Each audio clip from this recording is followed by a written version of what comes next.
je me réjouis d'avoir passé cette masterclass avec vous, de vous avoir partagé toute cette information qui est pour moi très importante afin que vous puissiez en prendre conscience et que ça vous permette de vous positionner d'une nouvelle façon et de vous proposer aussi cette possibilité de pouvoir prendre conscience afin d'accepter ce qu'il y a à accepter pour justement vivre cette transformation intérieure, parce que tout est déjà là, hein, mais c'est d'identifier l'information dissonante qui va vous permettre justement de pouvoir en prendre conscience et d'enlever le lien, cette charge émotionnelle, cette charge énergétique qui va venir vous aussi vous dissonner dans votre présence, parce que tout est là. Donc si tu identifies l'information dissonante qui est à la jeunesse de ton paradoxe, de ta résistance ou de ton conflit, de ce qui t'empêche de te réaliser, eh bien tu vas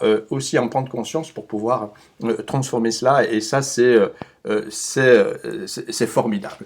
Donc je me réjouis d'avoir pu vous donner toutes ces informations. On va passer aux questions-réponses. Je remercie toutes les personnes qui sont là, qui étaient là depuis le début de cette masterclass, qui étaient présentes.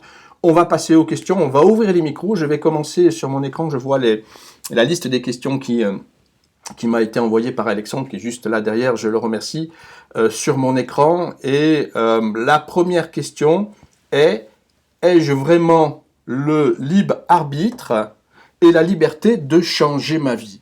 Car en amour, je rejoue souvent les mêmes séquences et bien souvent je subis mes histoires. Alors, dans cette question, il y a deux questions. Donc je vais répondre déjà à la première: est-ce que j'ai vraiment le libre arbitre et la liberté de changer ma vie? Mais bien sûr que oui, tu as la liberté de changer ta vie et tu as le libre arbitre. Tu as le libre arbitre de faire le choix ou de ne pas faire de choix. Et même quand on ne fait pas de choix, c'est un non-choix, puisqu'on reste dans cette position dans laquelle on est. Il est possible que ça puisse nous donner aussi de nouvelles propositions à explorer, expérimenter. Donc oui, tu as la possibilité en toute liberté de changer ta vie et tu as le libre arbitre. Bien entendu, ce libre arbitre et cette liberté, elle est toujours connectée et en lien à la lumière de la conscience que tu as de toi-même. Donc, ce qui veut dire que si, comme je te le disais dans cette masterclass, moi j'appelle ça la BDI, c'est la banque de données informationnelle, parce que dans ta structure, tu as des informations. Et nous, ce qui nous plaît à faire, c'est de pouvoir identifier ces informations dans ta structure, hein, de les accueillir, de les écouter pour en prendre conscience et élaborer justement la prise de conscience qui va amener l'acceptation, l'accueil, la transformation intérieure pour justement ne plus, comment dirais-je, focaliser ton attention sur ces informations avec lesquelles tu crées ta réalité. Donc ce qui se passe, c'est que oui, tu as le libre arbitre, tu as la liberté d'être et de transformer ta vie, mais toujours à la lumière de la conscience que tu as de toi-même. Donc ce qui se passe, c'est que plus tu fais en sorte de prendre conscience ce qui pourrait amener du paradoxe, qui pourrait amener de la résistance, du conflit, de la dissonance dans ta vie, bien souvent on a des désirs et des souhaits et pour autant on se dirige dans la direction opposée, mais bien souvent parce que justement tu as ces informations qui viennent là et qui te sabotent, t'auto-sabotent.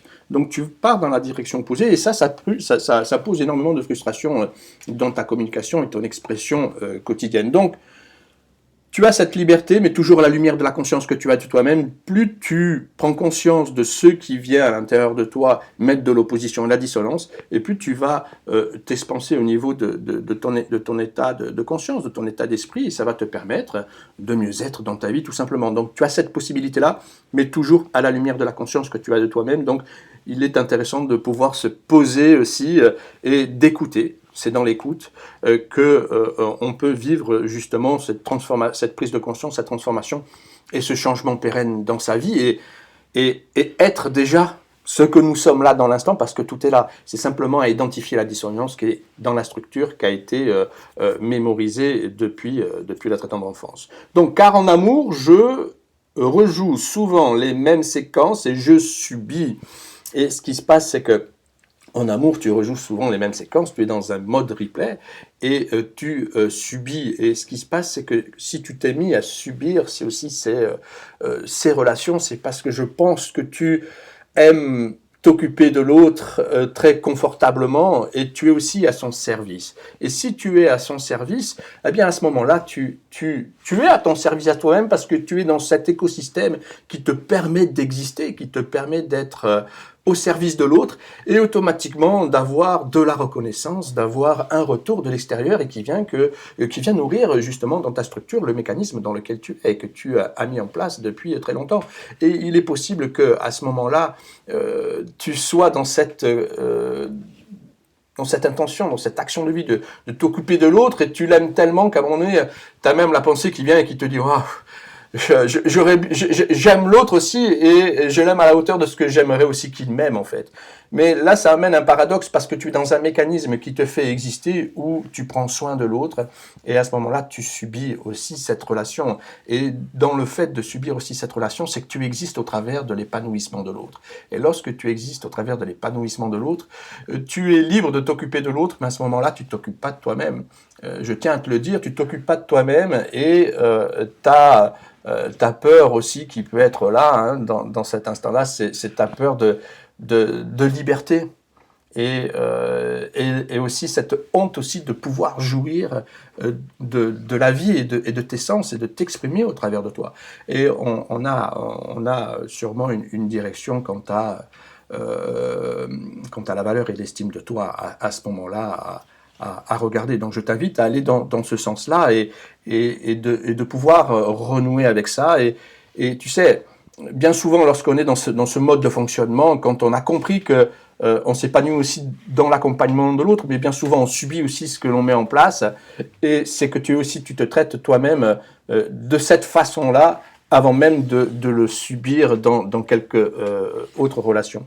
Donc ce qui se passe, c'est que tu as tout intérêt de pouvoir aussi commencer à t'occuper un peu plus de toi, à revenir vers toi et sans avoir la peur de perdre l'autre ou qu'il t'aime plus ou qu'il te reconnaisse plus.